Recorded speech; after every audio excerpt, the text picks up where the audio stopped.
And the question is rap responsible for where we are, for where black people are as a community today?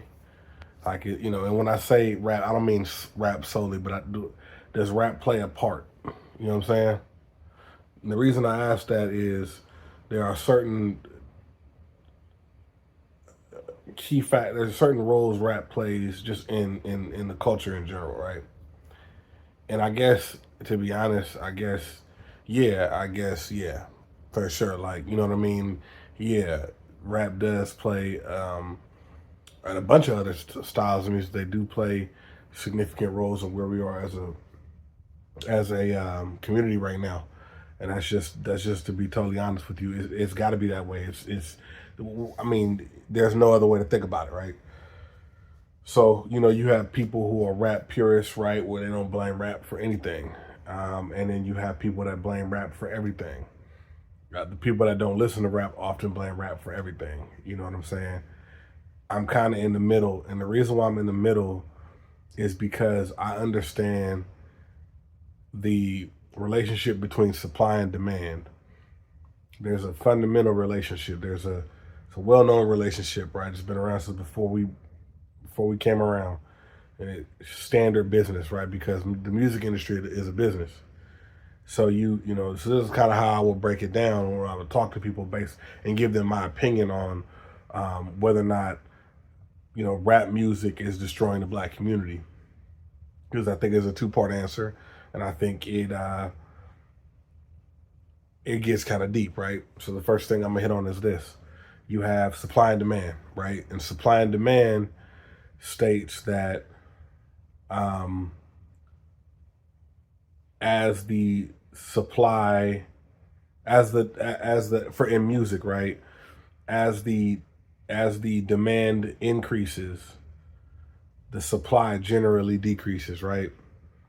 And as the supply decreases, the cost goes up. There's just different things like that, right? So you look at that from a music like, for example, like, if there's a rare Michael Jackson album, right? Um, if there's only 10,000 of copies of that album printed, the album's gonna be significantly more expensive than his album he did called Just Bad, or what is it? He did an album called, was it Just Bad or Too Bad, whatever like that. That album that's one of his staple albums.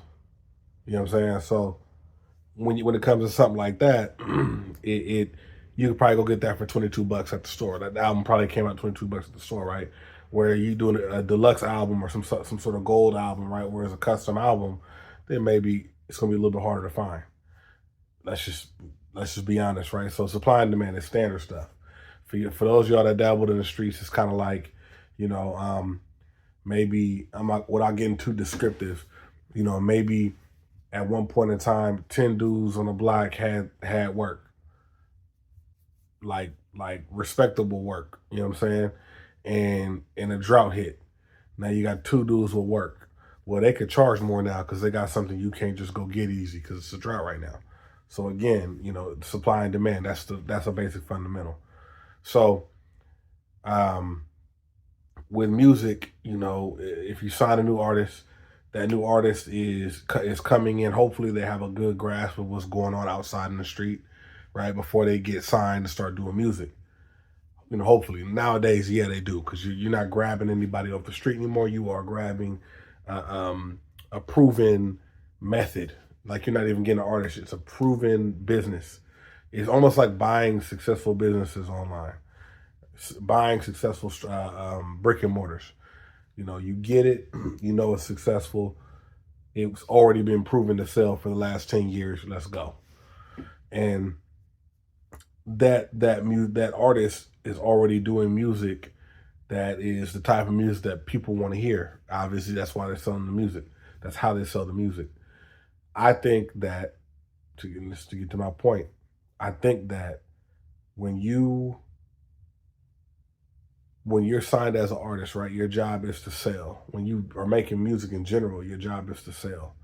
And you're listening to what people want. You're listening to what the people want it. Like, you're listening to them tell you what they want to hear. If I release a 10 song album, right? Little EP type joint, maybe a 7 song, right? And I have 3 of those do crazy numbers, out of that 7 song EP, and 4 of them just did okay. What that tells me is I need to study the beat style, the production style. I need to study the ad libs. How did I deliver? What was my what type of content? What was I saying when I was rapping on it, right? Because you're studying it, because you need to know how to reinvent another hit. That's what you got to do. If you don't do it that way, cool. You probably just got off lucky. But from a business standpoint, and I'm assuming you're getting signed, right? It's not even no ifs, ands, or buts, right? You go out there, you go do your thing, you figure out exactly what you need to do, you figure out your style, the type of production that sounds good on your voice, your ad libs, and then you start studying other parts of your appearance and different things like that, and you get it down pat. It's always about perfecting, you know what I mean? But just like with any business, you do have to look out for trends. You do need to look out for think the trends that are happening regionally. If you're a West Coast artist, you probably need to look at what's going on in New York. You need to look at what's going on in Atlanta. You need to look at what's going on in Chicago. You need to look at what's going on, as you go up north. You know what I'm saying? They might have something going on in Missouri, in the Midwest, or something like. You never know, is what I'm saying. So, when you start to tackle all that, you start to look at features. There's so much you start to hit.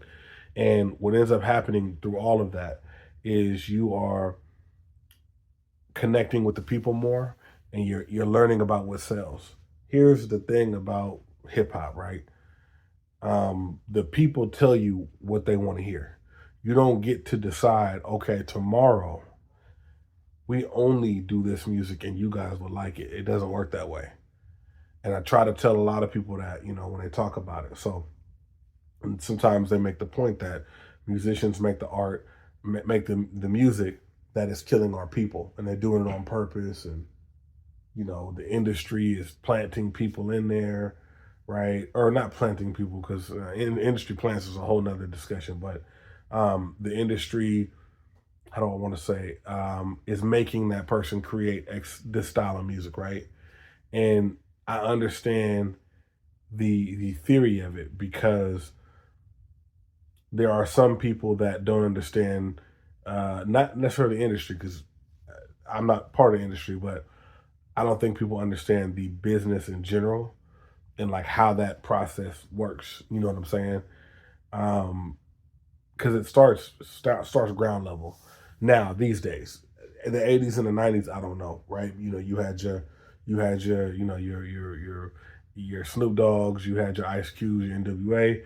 You know what I'm saying? In the '80s and early '90s, and you had your E40s and your Too Shorts and all that. So the game was just a little bit different. But so you have that. So you have an artist who is signed now, right? And that artist now, the artist already has a voice, already has an image, already knows what's selling, because they're making the music that is selling. They're a proven method, right? So we got that. So now you have to make the music that they want to hear. Now you have to get into your Chief Keefs, right? You have to get in your LA Capones, you have to get in your 600 Breezes, your Rondo number 9s, all these different drill rappers. Let's talk about that. Now, again, you know what I'm saying, when you're talking about music that is destroying our people, you have to think about what these people are facing from every day. So what they're doing is they are making music that reflects their reality, and they're not intending on killing, or sorry, I don't want to use that word. They're not intending on destroying their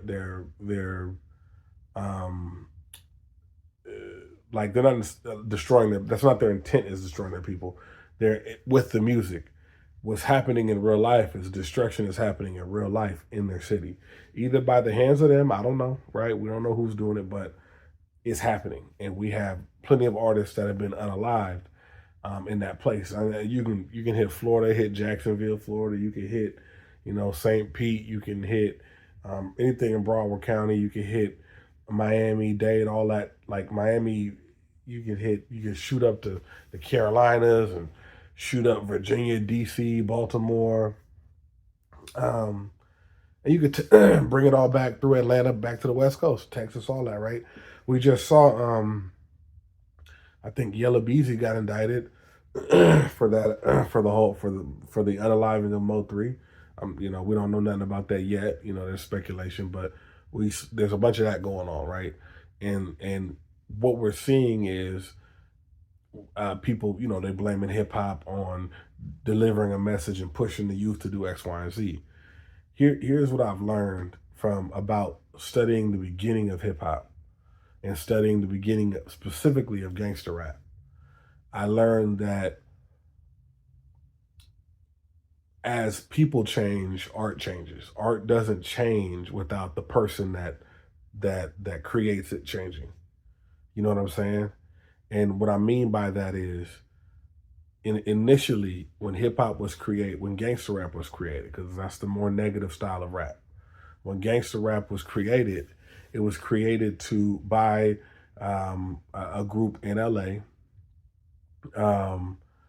called NWA, and they were experiencing something unlike most other places in the U.S. was experiencing. They were experiencing something very different. They had an influx of drugs and an influx of violence. There were two main factions that were growing and taking over the city. People felt unsafe in their own city. They were fleeing and moving all around to outskirts of LA.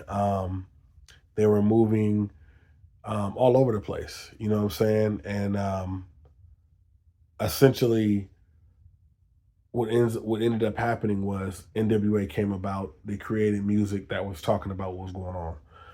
One of the things that was happening was, obviously your gang violence, obviously drugs, obviously violence with firearms, weapons, things like that. Police brutality was a big thing too. You guys have to understand that was their reality, and they were trying to show it to the world. Hey, this is what's happening here. Let's pull out a horn and let everybody know. Hey, put it on the horn, let everybody know this is what's happening here. This is what's happening. You know what I'm saying? And this is our reality, and that was that. One of the things that I think to me is worth mentioning is that was the beginning. That was the intention. Kind of like people say that, the Crips and the Bloods, their intentions were pure, I guess, right? I don't know any of that to be fact. I wasn't around, you know what I mean? So I'm not sure what it was, but I can tell you this. It's transformed into something different today. And I think the same can be said about hip hop. And it's not the art that changed first. It was the artist. And the artists are the people. It was kind of like what came first, the bird or the bird or the egg. But with this is quite obvious. Without the artist, the art does not exist. And what we're watching right now is art literally moving a culture, and it's moving it in the wrong direction. Art has the ability to do so much good, but with that same power, it has it has the potential to do something bad. And we're seeing a lot of that. We saw that with drill rap. We're seeing that right now with gangster rap. Gangster rap, as soon as it was created, it came and never left. It was always there. It might have dropped down a little bit and turned in and kind of transformed, but as soon as it was given life again, it completely. And the reason why that happened was because the hood never left. The negative mentality of the hood, the violent hood, the drugs, just the violence, the negative energy, that whole vibe never left. And because that never left, there was always a way, there was always a need to create art to explain how one feels, you know? And unfortunately, you're not just being introspective. Unfortunately, you're just talking about everyday stuff. So people always say we're not glorifying it. We're not. Here's where the issue comes in. Here's how I'm gonna just, in my opinion, I'm gonna get to how I think hip hop is destroying the black community. I think hip hop is playing a part in echoing a very small portion of the black experience. You know, not all of us come from those areas where things like that happen. You know, and we don't. Not a lot of us do. Not all of us do, rather. A lot of us, but not all of us, right? So, you know, you might put on a song and, you know, I might hear it and go, I understand what they're talking about. I understand, you know, how they feel when they say certain things, whatever, right? And you know, you got different things you may feel and you may not, but you understand from a grand scheme of things. And the reason that you do might be because you experience some of the stuff that they're talking about in the music. I think that goes for everybody. You're gonna understand something. But what you have to understand is that the turning point was when we went from, I just need to let you know what I'm experiencing. We need help. This is what's happening here. And I want everybody to know this is what's happening here. It went from that to, man, this is what's happening over here. I don't know what y'all doing over there, but this is where it's at. This is the black experience. This is what it is. This is the best thing that ever happened. You know what I'm saying? And this is, if you're not here doing this, you're not even an authentic man. You're not a real woman. You're not an authentic man. You're not down. You're not X, Y, and Z. You're actually soft. You're actually not a real man. And I think that's where we went wrong. We That's where we went wrong, in my opinion. So you know, when you ask, hey, you know, is the black, you know, did hip hop is hip hop destroying the black economy or the black community? Hip hop is playing a part. The people are destroying it. Hip hop is just the art form. It's just the people drawing the art form as they do it, literally. You know what I'm saying? So, um, the hip hop is the art form, right? There are also plenty of people throughout the world who see that art as very beautiful. And some of them don't know how to go, oh man, that's just art. Some of them go, you know what? This art is life. And then now you have people who can make different choices if they chose to, you know, because they have a chance to not do it. You know, they you catch them right before when they're young, you know, and then they, you know, they're starting to see stuff and they have questions, and all of a sudden, boom, here comes this music telling them what they need to do, how they need to handle their relationships, how they need to handle marriage, how they need to handle sex, how they need to handle drugs, how they need to handle social issues, right? And oftentimes with violence, right? So now you have that issue going on. So that's the downside, in my opinion, of honestly just of hip hop. That to me is how hip hop is playing its part in destroying. Right? It's doing it it's kind of like a firearm. You know, if you don't load it, it'll never shoot.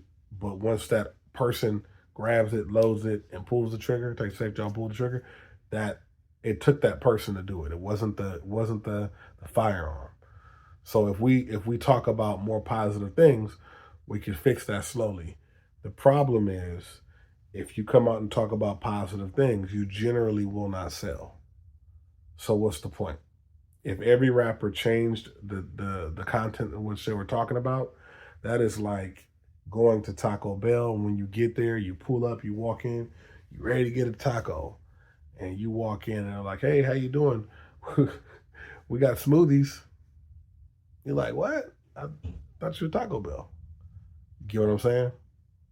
That's kind of the situation you're in with that. So the artists are not going to band together and change hip hop. You the people that are buying the art have to change what they want from art, and that's the only way that works. If I don't like red and green together, I go buy blue and purple. That's the only way that works.